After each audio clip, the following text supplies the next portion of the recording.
Welcome back to another episode of Rock Boys Football. Brent Venables, the Oklahoma Sooners, land a massive commitment coming out of the transfer portal in former SMU Center Branson Hickman. And this is a guy, Dale, that it was one of the more coveted interior offensive line coming out of the portal, and for good reason. You take a look back at the numbers from Branson Hickman, 517 pass pro opportunities in 2023. He gave up only 8 pressures. He gave up 0 sacks. And Dill, you look at this Oklahoma offensive line, and we said it's hard to find starting caliber offensive linemen in the transfer portal. I'll give Brent Venables a ton of credit because he's finding all the starting caliber offensive linemen. Branson Hickman, certainly one of those guys. Want to talk about Branson Hickman. More importantly, talk about what this Oklahoma offensive line is going to look like in 2024 before we get into it. And as always, just want to say thank you to you guys.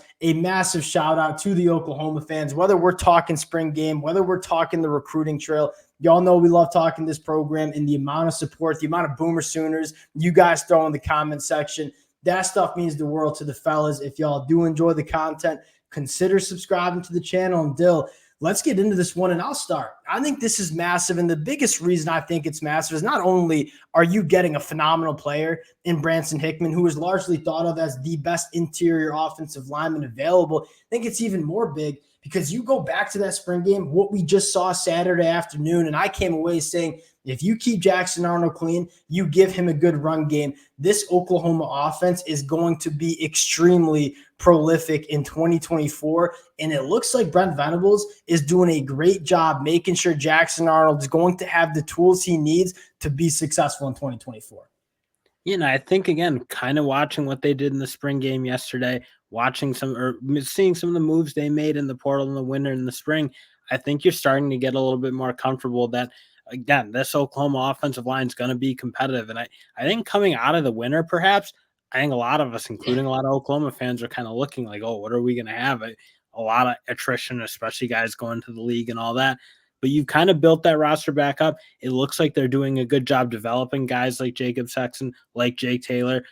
And that's the kind of thing you needed to see. Josh Bates, I should throw in there. I thought he looked really good at that center spot, filling in for Everett. So you're starting to see this offensive line's coming together. And we kind of said, if that can happen, this Oklahoma team can be dangerous because everything else you're pretty comfortable with. My narrative on this Oklahoma team has completely changed since the month of January. I looked at this team in the month of January and said, hey, I love Jackson Arnold. I love the weapons that you have, especially adding someone like Deion Burks, who might be just one of the best wide receivers in the country. My only kind of apprehension to really getting on this Oklahoma bandwagon was got to make sure that offensive line is SEC ready heading into 2024. It was going to be a bad recipe. No matter how good Jackson Arnold is, which I think we all know Jackson Arnold is going to be a stud, you can't go into the SEC with bad offensive line play. And I take a look at what they've done in the transfer portal, what they look like on Saturday afternoon. I came away saying, sitting here right now saying, this offensive line is in a really good spot. Dill, I want to dive into how Branson Hickman kind of slots into this Oklahoma offensive line, where I think one of the bigger surprises, Jacob Sexton working at guard. You bring in Branson Hickman, a guy that has started 3 straight seasons at SMU, has played phenomenal football at that center position. You're looking at this Oklahoma interior and say, all right, Branson Hickman kind of filling in that center. Troy Everett obviously getting back from that injury. Troy Everett can play guard at a high level. So now you can maybe kick out Troy Everett to guard, and then you look at the tackle spot and say, Jake Taylor looked phenomenal in that spring game. And that's some of the better edge rushers that he's going to see in the country going up against some of his teammates. You look at the other side, Michael Tarquin, I thought kind of got back to that form that we saw him have at Florida. You sprinkle in a guy like Spencer Brown, and I'm looking at this Oklahoma offensive line and saying, not only do I feel really good about the starting 5 that they're going to trot out there in the fall, Dill, I think they got 8-9 guys that you probably feel really good about heading into that 2024 season. And again, in the SEC, that's a massive storyline. In that, I think adding Hickman is huge because you kind of look at this interior offensive line. They're kind of young behind the 3 start, or like the 3 guys penciled in. And I'm not sure Hatchett's going to start. I mean, Eugene Brooks is certainly going to push them. Obviously, you now bring in Hickman. So it's who knows who's going to play, but you did probably want one more guy who's more or less proven or who's been in college football for a while. Because again, I liked what I saw from Eugene Brooks a lot. I thought Josh Bates played really well too. So you liked what you saw, but again, I think just looking at where Oklahoma's at, you wanted one more body, especially on that inside, and just to make it more competitive. And I think they have it. I think they have 4 tackles. If you throw Sexton in, who again, if things go that way, they can probably kick him back out.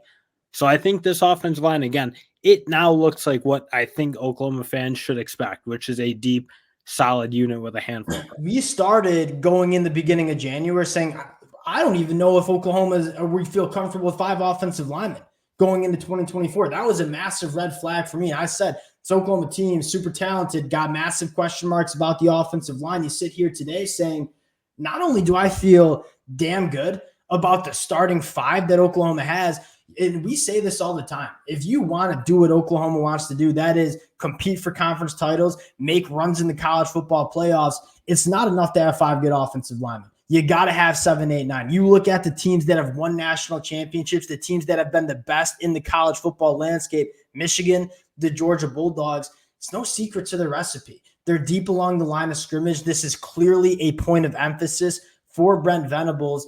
I look at this Oklahoma offensive line and say, I got 8, 9 guys that you feel really good about, especially with some of the young guys like Eugene Brooks. And we both said he's going to be a hard guy to keep off the field. Last takeaway that I have, not only a massive addition on the offensive line, Dill, I love to see Brent Venables just make no mistake about it and say it's never enough along the line of scrimmage, because you look at the defensive line. I mean, having guys like Dominic Williams, Jermaine Lolea come in on visits, Brent Venables is not going to stop just with Branson Hickman. He is going to look to bolster up this defensive line. He knows what it takes to win, not only at the Power 5 level, but the SEC level, and it is depth and talent on the line of scrimmage. He does it with Branson Hickman. I expect to see him do it on the defensive line.